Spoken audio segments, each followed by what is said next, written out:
This game saved Nintendo by being its backbone for the past 10 years, and I'm here to show you why. Let's rewind a bit. The year is 2014, Nintendo is 2 years into the botched deployment of the Wii U. Sales are low, interest is low, and Nintendo's future is looking bleak. That is until May 2014 when Nintendo released Mario Kart 8. Now I know some of you may be thinking, no way, that's not true, the Wii U was still a failure. Yes, in fact it was. But we're looking at a bigger picture here, like a huge picture. This game released 10 years ago, and ended up becoming the best-selling game on both Nintendo consoles it was a part of. And it was still receiving updates only a few months ago in 2023. Mario Kart 8 meant so much to Nintendo, and means so much to me personally, but I didn't even know it before writing this video. I initially was making this video as a quick retrospective on the decade that was Mario Kart 8. But after looking back at the history of this game, I couldn't help but realize that this game was the catalyst to me falling back in love with Nintendo. And with its release on the Nintendo Switch, caused millions of other people, probably including yourself, to either become fans or reignite their passion for their past love of Nintendo. Why was this game so crucial to Nintendo's success? What made the game be able to stick around for this long? And what does the future hold for the series? Today, we will look into the resurgence of Nintendo via Mario Kart 8, and through my own personal journey as an old school Nintendo lover who during his teen years fell away from that silly kid-focused system back into my love for the best game developer on the planet. On May 30th, 2014, Mario Kart 8 was released exclusively for the Nintendo Wii U. This installment was highly anticipated, as the last time a new home console version of Mario Kart released was back on the Wii in 2008. Mario Kart 8 introduced several new features to the series. It featured HD graphics for the first time, and introduced the new gimmick of the game, which was the ability to drive on walls and ceilings using anti-gravity sections. Upon initial release, the game received critical acclaim for its visuals, track design, and gameplay. So back in 2014, I was in my third year of university, and had been working my way back into the Nintendo ecosystem of gaming. I had just finished playing Pokemon Y and Zelda: A Link Between Worlds on my recently purchased 3DS, and was craving some more Nintendo content. At this time, I, like most of the world up to this point, had no idea that Nintendo had come out with a brand new system 2 years prior, the Wii U. Although I hadn't heard of the Wii U up to that point, I had a feeling that it would obviously have some amazing games already out for the system, like a brand new Zelda, or a 3D Mario, or Smash Brothers, or a Mario Kart.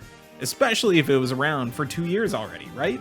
I quickly looked online at what I could choose from, and unfortunately, there wasn't anything that piqued my interest except for the newly released Mario Kart 8. So the 21-year-old me gathered up my savings from my part-time minimum wage job, and walked into the newly opened Target in my hometown.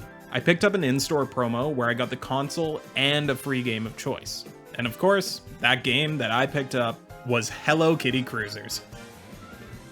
That first week of having the Wii U was such a great time.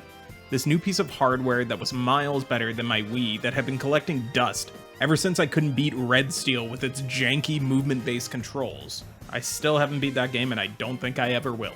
I was really impressed with the new HD graphics, large roster size, and the best soundtrack I've heard in a video game. But my favorite thing about the game was the online play.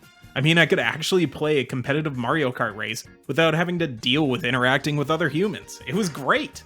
I just couldn't get over how smooth the game felt compared to previous Mario Karts. I grew up playing the odd game of Super Mario Kart at friends' houses, as we only had a Genesis in my house growing up. But I absolutely played the shit out of Mario Kart 64. I had played that game so much and won so many times that I remember at a point I would aim to get 4th place overall in the cup just to see the cutscene where you have to watch the top 3 racers go up on the podiums, then you have to drive off to somber music while a mini bomb cart follows you and proceeds to blow you up. Back then they straight up told you are bad and you should feel bad. As I got older, I would play some Double Dash, the odd Mario Kart Wii at friends' houses or at get-togethers, but I hadn't fully experienced a Mario Kart until I picked up this game. Everything about the game was just awesome. I loved the tracks, I loved the characters, it was all glorious. I even enjoyed the integration of the Wii U gamepad into the game. The fact that I could see the map and current placements on the Wii U gamepad, although not 100% useful, as I didn't really want to be looking down at my lap while I was driving, was still a cool little feature. But you know I was smashing the horn pre and post game with my Wario fart horn. Yes, I main Wario. He's the best, and he is a gonna ween. Like any game, Mario Kart had a ton of hype and playtime during its initial release. Well, as much hype as it possibly could on the underselling Wii U. Critical reception was also great, with Mario Kart 8 winning the Best Family Game and Best Sports and Racing Game at the 2014 Game Awards. Sales were strong for the game in the niche. The problem was, the niche was small due to the poor marketing of the system. I think at the time, I only had one other friend end up buying a Wii U during its lifespan, and that was just to play the new Super Smash Bros. That would release later in 2014. This meant it was up to me to bring my Wii U to friends' houses to experience the new and improved Mario Kart. The nice thing about every Mario Kart is that anyone can play this thing. We have all played a racing game in our lives. A is go, B is brake, R is drift, L is use your item. Simple enough to allow anyone at a get-together to have a fun time. There are a few variations of the game that might have been played during my university years that involve consuming a beverage of some type before completing the course, but I don't need to go into detail on that. But I'll just say you wouldn't want to play me on that version of the game on a Friday night. Mario Kart 8 was able to make some really breathtaking tracks that we couldn't even imagine due to the anti-gravity gimmick allowing the developers to really use their imagination in the track design. Some key standouts I really enjoyed were Thwomp Ruins, Toad Harbor, and my favorite, Electrodome. 4 of the cups were all original tracks, with the other 4 cups containing reimagined versions of courses from past iterations of Mario Kart, with some of my personal favorites being Mario Circuit from the GBA, Cheep Cheep Beach from the DS, Royal Raceway from the Nintendo 64, and of course, the Nintendo 64 Rainbow Road, which thankfully now is a 3-stage track rather than the 6-minute commitment of the 3 laps in the original version. Mario Kart 8 became the first in the series to receive DLC packs that did bring some more excitement back to the game post-launch. The 2 DLC packs that were released included some great retro tracks, such as Super Nintendo Rainbow Road, Yoshi Circuit, and Baby Park. Alongside those retro tracks were some amazing new courses such as Mute City, Excite Bike Arena, and Big Blue. The DLCs even introduced some non-Mario canon characters and signature carts into the mix, such as Isabelle, Villager, a Mercedes-Benz, and my personal favorite addition, Link. The 7-year-old me that played Ocarina of Time so much, even though I didn't actually beat it at the time and just went into my brother's save state to feel that glory, was absolutely freaking out at the fact that I could play this kart racer as Link. Mario Kart 8 and its DLCs did its best to revive the Wii U, as it ended up being the best-selling game on that console, selling a total of 8.4 million units worldwide. I know 8.4 doesn't sound like a lot, but that is actually 62% of the total Wii U sales, which ended at 13.56 million consoles sold. But in the end, it didn't really matter, as the Wii U was never able to recover from its initial launch, and the console will forever be a major blemish on Nintendo's history. Not to bash on the hardware too much, it was fine for the time, and had some really solid games, but Nintendo just could not get the marketing right for this thing. Even former Nintendo of America president, Reggie Fils-Aimé, was quoted in a 2019 lecture at Cornell University that the Wii U was an example of Nintendo failing forward, as they took the lessons on the good and the bad from both the hardware and the launch. Nintendo obviously saw that there was great interest in their highest selling game on the Wii U, but there was just so little of an install base that the game could not get the traction it deserved. If only we had a revolutionary system that would cater to old, young, casual, or dedicated gamers, that would really be some what the hell is that thing? The Nintendo Switch was announced on October 20th, 2016. The trailer showed off the main feature of the console being a hybrid handheld and home console, where you could game from anywhere, a plane, a car, even in front of your dog! During the reveal, we were able to see some gameplay from multiple games. We had glimpses of Zelda Breath of the Wild, Super Mario Odyssey, Skyrim, NBA, Splatoon, and just a quick section on an unannounced Mario Kart game that looked eerily similar to Mario Kart 8. It wasn't until January 12th, 2017, at the official Nintendo Switch presentation, where I, like many other fans, found out that what we were seeing was indeed actually Mario Kart 8. But this time, it's back and more deluxe than ever. It was a smart decision by Nintendo. Take what was your best game on your most unsuccessful console, slap a new coat of paint on it, toss in the DLCs, and have it released very soon after the console's release.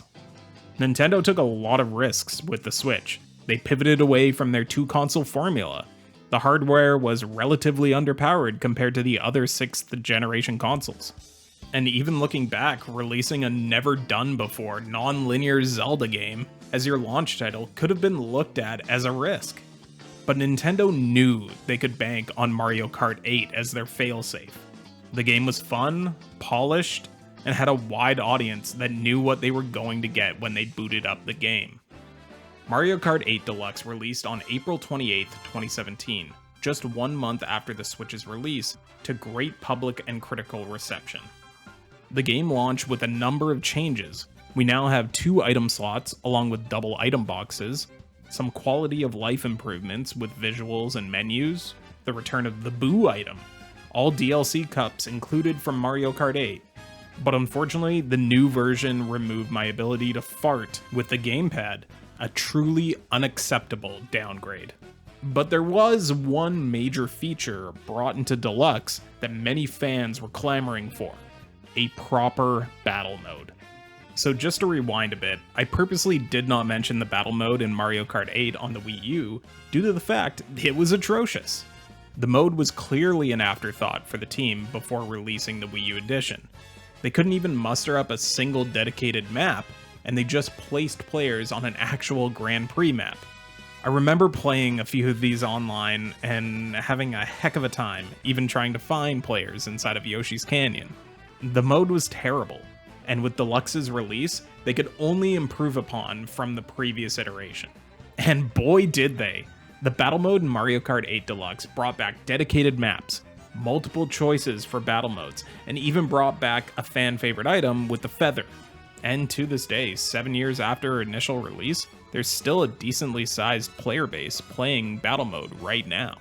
The battle mode added that extra little bit of incentive that those dedicated fans of the Wii U version would go ahead and upgrade to this new system and version of the game. After the first year of the Switch's launch, I started noticing friends of mine that I never knew as gamers have Switches set up at their houses.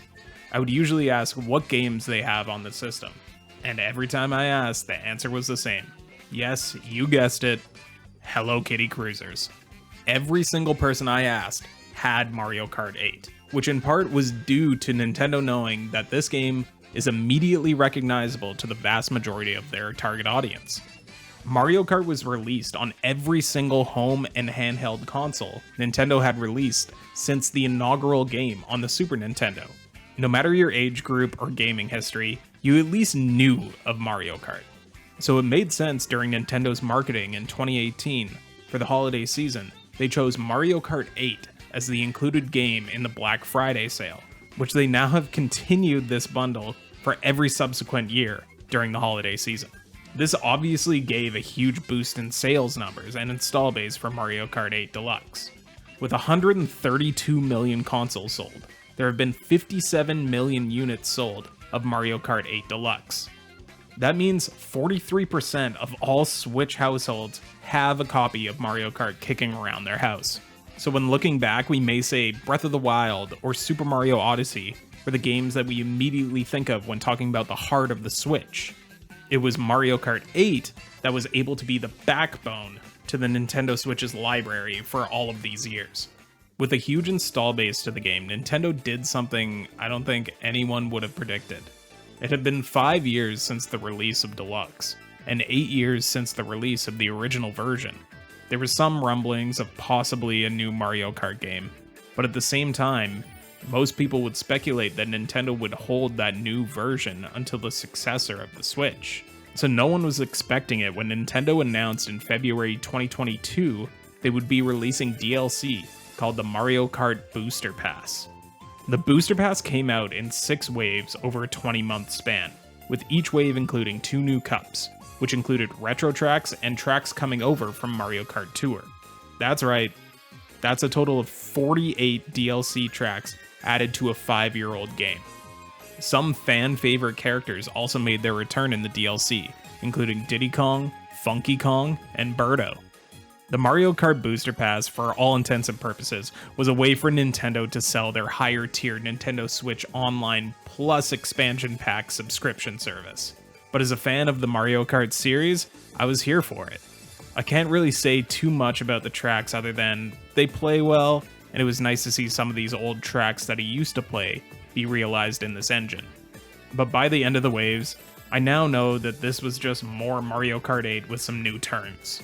And although fun, I was really looking for something new. So the big question here is, where does Mario Kart go next? Usually we have some type of gimmick in a Mario Kart. 64 being in 3D, Double Dash having 2 active racers per kart, motion controls in Mario Kart Wii, and anti-gravity in Mario Kart 8.